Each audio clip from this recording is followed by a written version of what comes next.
Hello students, आज इस class में हम बात करेंगे जो कक्षा 10 गणित है प्रश्नावली 1.1 का। ये आज हम बात करने जा रहे हैं पार्ट नंबर 3।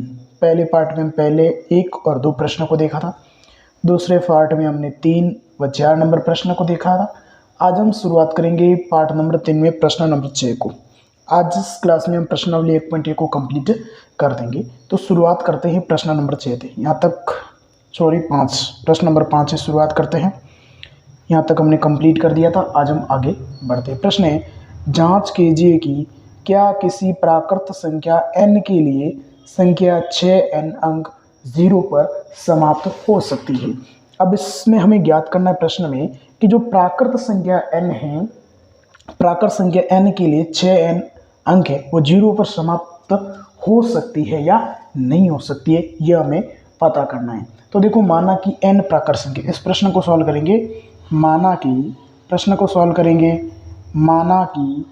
माना कि किसी प्राकृत संख्या, माना कि किसी प्राकृत संख्या, किसी प्राकृत संख्या n के लिए, किसी प्राकृत संख्या n के लिए n 6n, माना कि किसी प्राकृत संख्या n के लिए 6n अंक 0 पर समाप्त होती है। किस पे समाप्त होती है? 0 पे समाप्त होती है। अतः 6n 5 से विभाज्य होगी, 5 से विभाज्य होगी। अब इसमें ये पता करना है कि माना कि किसी प्राकृत संख्या n के लिए जो n है वह 6n अंक 0 पर समाप्त हो सकती है। जो 6 संख्या है वो 0 पर समाप्त हो सकती है या नहीं सकती है, ये हमें पता करना है। तो देखो, समाप्त अगर 0 पर समाप्त होगी तो 6 का जो अभाज्य गुणनखंड होगा वह 5 के रूप में होगा। अगर अभाज्य गुणनखंड पर 5 है तो संख्या 0 पर समाप्त हो जाएगी। अगर गुणनखंड 5 नहीं है तो 0 पर समाप्त नहीं होगी, ये ध्यान करना है। तो देखो 6 है, अब 6 का हम गुणनखंड करेंगे तो 2 का भाग लगा दो 3 बार और 3 का भाग 1, 2 और 3 है। 6 का अभाज्य गुणनखंड, 6 का जो अभाज्य गुणनखंड है विद्यार्थियों वह है 2 और 3 है। अगर 2 और 3 है तो 0 पर समाप्त नहीं होंगे। 2 और 3 है तो 0 पर समाप्त नहीं होंगे, क्योंकि 0 पर समाप्त के लिए जरूरत है 5 की। अतः 6 का अभाज्य गुणनखंड, 6 का अभाज्य गुणनखंड 5 न होकर के, 5 न होकर के 2 व 3 है। इसलिए संख्या 6 0 पर समाप्त नहीं होगी, 0 पर समाप्त न होगी। समझ गए? इस प्रकार से हमने इस प्रश्न को क्या कर दिया है, सॉल्व कर दिया। इस प्रश्न को वापस समझ लेते हैं और देख लेते हैं प्रश्न को। प्रश्न दे रखा है, जांच कीजिए कि क्या किसी प्राकृत संख्या n के लिए संख्या 6n अंक 0 पर समाप्त हो सकती है। तो देखो, माना कि किसी प्राकृत संख्या n के लिए n 6n अंक 0 पर समाप्त होती है। अगर वो 0 पर समाप्त होगी तो उसका अभाज्य गुणनखंड है वो कितना होगा? 5 होगा, तभी तो 0 आएगा लास्ट में। तो हम देखते हैं। फिर हमने 6 का क्या निकाल दिया? अभाज्य गुणनखंड निकाला। तो 6 का अभाज्य गुणनखंड निकालने पर हमें 2 और 3 प्राप्त हुए। 2 और 3 प्राप्त हुए, 5 आए ही नहीं। तो अतः 6 का अभाज्य गुणनखंड 5 नहीं है, मतलब 5 न होकर के 2 और 3 है। 2 और 3 है तो जो संख्या है वह 0 पर समाप्त नहीं होगी, जो संख्या है वह 0 पर समाप्त नहीं होगी। इस प्रकार से इस प्रश्न को सॉल्व किया है। अब बढ़ते हैं प्रश्न नंबर आगे 6 की ओर। ये 5वां प्रश्न था, ये देखो 5वां प्रश्न था। अब हम बढ़ेंगे प्रश्न नंबर 6 की ओर। प्रश्न नंबर 6 की देखो, इसको सॉल्व करते हैं। ये प्रश्न नंबर 6 है।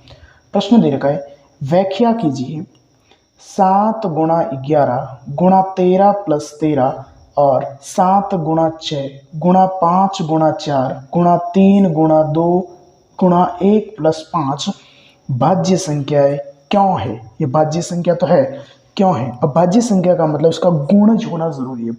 भाज्य संख्या का मतलब क्या है? इसका गुणज होना, एक गुणनखंड होना जरूरी है। गुणनखंड है या नहीं? अब भाज्य के देखो स्वयं का भाग जाएगा, एक एक का भाग जाएगा, इसका तीसरी संख्या इसका गुणनखंड है या नहीं ये पता करना है। तो देखो संख्या दे रखी है हमें, पहली संख्या दे रखी है 7 गुणा 11 गुणा 13 प्लस 13, ये 13 दे रखा है। इसका जो गुणज हो जाएगा, इसमें 13 कॉमन है, इसमें भी 13 कॉमन है, तो देखो 13 ले लो कॉमन, 13 कॉमन आ जाएगा। ये 7 यहाँ पे गुणा 11 प्लस यहाँ पे कितना रहेगा, यहाँ पे ये रहे 7 गुणा 11 और प्लस रहेगा यहाँ पे तो आ गया ये, और यहाँ पे रहेगा 1। समझ गए। तो इन तीनों में से कॉमन क्या है 13, 13 गुणा यहाँ पे वापस इसको करते हैं, दोनों में से कॉमन 13, 7 गुणा 11 प्लस 1, ये इसका अभाज्य गुणनखंड हो जाएगा। दूसरी संख्या दे रखी है देखो 7 गुणा 6 गुणा 5 गुणा 4 गुणा 3 गुणा 2 गुणा 1 प्लस 5, इनमें से कॉमन बोलो। ये देखो 5, ये भी 5, ये कॉमन है 5 हो जाएगा 5। तो ये देखो 7 गुणा 6 गुणा 4 गुणा 3 गुणा 2 गुणा 1 प्लस 1, ये हो जाएगा। इन दोनों में आप गुणनखंड या है कि नहीं, तो इसमें देखो 13 भी गुणनखंड है, इसमें 5 भी गुणनखंड है। क्या है 5 भाज्य संख्या है। भाज्य संख्या क्यों है देखो, अतः हम लिखेंगे अतः दोनों भाज्य संख्या है क्योंकि इनका भी एक गुणनखंड 5 है और इनका गुणनखंड कितना है 13 है। तो इसका गुणनखंड 13 हो गया, इसका 5 हो गया, तो इस प्रकार से ये क्या है अभाज्य संख्या है। एक बार प्रश्न को वापस देख लेते हैं। प्रश्न है व्याख्या कीजिए कि 7 गुणा 11 गुणा 13 प्लस 13 और 7 गुणा 6 गुणा 5 गुणा 4 गुणा 3 गुणा 2 गुणा 1 प्लस 5 भाज्य संख्याएं क्या है। तो भाज्य संख्या है क्योंकि इसका भाज्य गुणनखंड करने पर इसके गुणज यहाँ पे 13 आ रहे और यहाँ पे आ रहे 5, 13 और 5 है, तो ये क्या है विद्यार्थियों एक भाज्य संख्या है।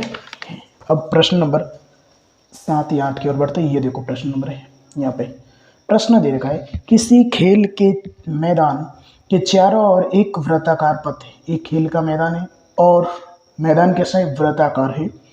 इस मैदान के एक चक्कर लगाने में सोनिया को 18 मिनट लगते हैं, जबकि इसी मैदान का एक चक्कर लगाने में रवि को 12 मिनट लगते हैं। यहाँ पे इस प्रश्न को सॉल्व करेंगे। प्रश्न देखो, एक तो है सोनिया, प्रश्न यहाँ सॉल्व करेंगे सोनिया, दूसरा कौन है रवि, और ये मैदान है। देखो ये मैदान है और वृत्ताकार है। मैदान कैसा है, मैदान एक खेल का है वो वृत्ताकार है। अगर सोनिया इसका चक्कर लगाती है, यहाँ से शुरू होती है मान लो, और इसका चारों तरफ चक्कर लगाती है, तो कितना मिनट लगते हैं चक्कर लगाने में 18 मिनट लगते हैं। कितने मिनट लगते हैं 18 मिनट लगते हैं, जबकि रवि इसको कितने मिनट में चक्कर लगाता है 12 मिनट में। समझ गए प्रश्न। प्रश्न है कि खेल का मैदान कैसा है विद्यार्थी वृत्ताकार है। सोनिया चक्कर लगाती है कितने मिनट में 18 मिनट में, रवि चक्कर लगाता है 12 मिनट में। अब आगे बढ़ो। मान लीजिए वे दोनों एक ही स्थान और एक ही समय पर चलना प्रारंभ करके एक ही दिशा में चलते हैं, कितने समय बाद वे पुनः प्रारंभिक स्थान पर मिलेंगे, इसको समझना है। प्रश्न बहुत ही शानदार है, बहुत ही इजी कॉन्सेप्ट है, यह कॉन्सेप्ट वाला प्रश्न है। प्रश्न कह रहा है कि 18 मिनट चक्कर लगाता है, रवि 12 मिनट में चक्कर लगाता है, तो दोनों सोनिया और रवि मान लो यहाँ से रवाना होते हैं, यहाँ से दोनों एक ही समय में रवाना होते हैं, दोनों एक ही दिशा से रवाना होते हैं, तो दोनों या इस स्थान पर कितने समय बाद वे पुनः आपस में मिलेंगे, ये प्रश्न पूछा गया है। समझ गए।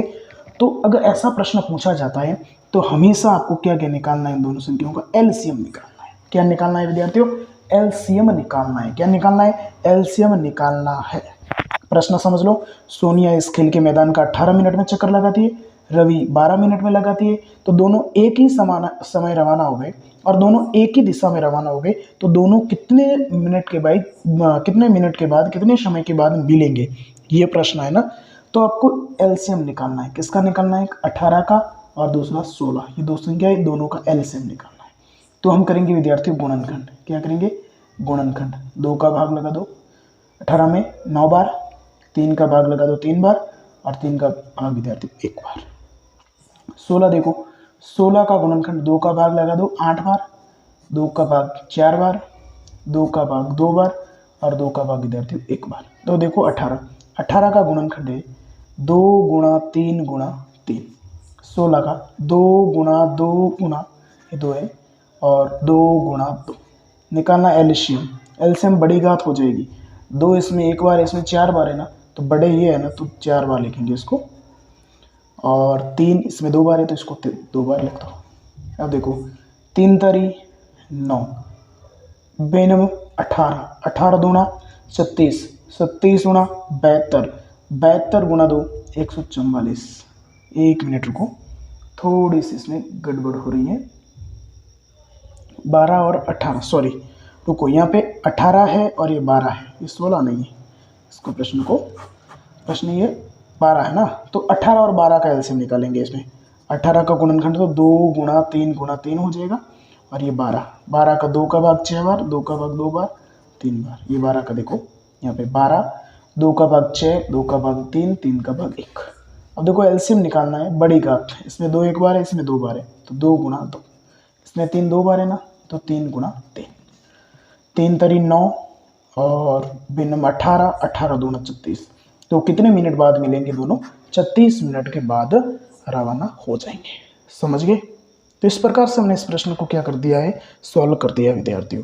तो देखो विद्यार्थियों, आज हम इस क्लास में 1.1 के 2 प्रश्न सॉल्व किए, और इससे पहले हमने 2 क्लास कंप्लीट कर दिए। तो 1.1 प्रश्नावली को हमने कंप्लीट कर दिया विद्यार्थियों। यदि आप अपने यूट्यूब चैनल पर नए हैं तो प्लीज़ अपने यूट्यूब चैनल को लाइक शेयर सब्सक्राइब जरूर करें, ताकि आने वाली जो नई क्लास है उसका नोटिफिकेशन आपको प्राप्त हो सके और अपने प्रश्न को सॉल्व कर सके।